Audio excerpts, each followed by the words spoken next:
আমরা আছি এখন গাজীপুর চা বাগান এলাকার নাম।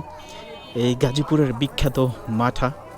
আসলে আমরা এই প্রথম এই মাঠার দোকানে এসেছি, এর আগে কখনো আসি নাই।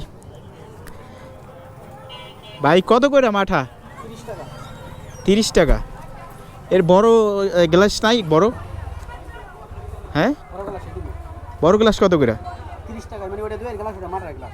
ও, এই সারাদিন কি পাওয়া যায় আপনার এই জায়গায়? সারাদিন বিক্রি করেন? 12 মাস না? শীতের দিনও চলে? এই এলাকার নাম কি ভাই? চা বাগান, চা বাগান বাজার। চা বাগান বাজার। এখানে কি আগে চা বাগান ছিল? চা বাগান ব্রিটিশ আমলে ছিল।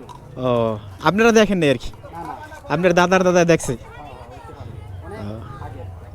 তাই আমরা এখন মাঠা খাবো। আমাদের 4 গ্লাস মাঠা দেন। বর্তমানে মাঠা বাজার আছে। বর্তমানে মাঠার বাজার। এখানে কয়টা দোকান আছে মাঠার? দোকানে এখন আছে 20 টাকা। 20-22টা? আগে দুইটা ছিল। ও, আগে এই দুইটাই ছিল। আপনাদের দোকানের নাম কি? লোকমান মাঠা।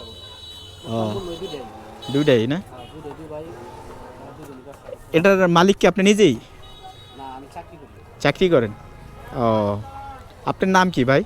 আমার নাম ভাই মোহাম্মদ আনোয়ার হোসেন। আনোয়ার হোসেন। আচ্ছা, একটু ভাই আমাদের জন্য একটু, আমরা অনেক দূর থেকে আসছি তো ভাই, একটু ভালো করে বানান।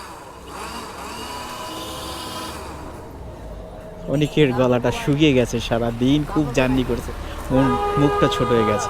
তাই আজকে আমরা মাঠা খাবো, আমাদের আনার মামা মাঠা খাবে। আসলে আমরা মাঠা খেতে আলদিতে যাই, আমরা নারায়ণগঞ্জ যেহেতু বিখ্যাত মাঠা, নারায়ণগঞ্জ যে বিখ্যাত মাঠা সেটা হলো আমাদের আলদি। আমরা প্রায় সময় আলদিতে মাঠা খেতে যাওয়া হতো। আজকে আমরা এখানেই মাঠা খাবো। দেখি আমাদের আলদির মাঠা সেরা না এখানের মাঠা সেরা।